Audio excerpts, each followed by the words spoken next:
ದಾಸರ ಕಂಡ ನಮಗೆ ವೈಕುಂಠ ಯಾಕೆ ಬೇಕು ಮುಂದಿನ ನನ್ನ ಜನ್ಮ ಬರೆದಿಟ್ಟನಂತೆ ಬ್ರಹ್ಮ ಇಲ್ಲಿಯೇ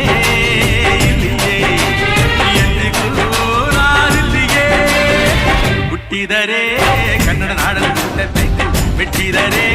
ಕನ್ನಡ ಮಣ್ಣ ಬಿಟ್ಟಬೇಕು ಇದು ಕೆಟ್ಟ ಚಾವಂಡಿ ಇದು ವಿಧಿಯೋಡಿಸುವ ಬಂಡಿ ಬದುಕಿದು ಕೆಟ್ಟ ಚಾವಂಡಿ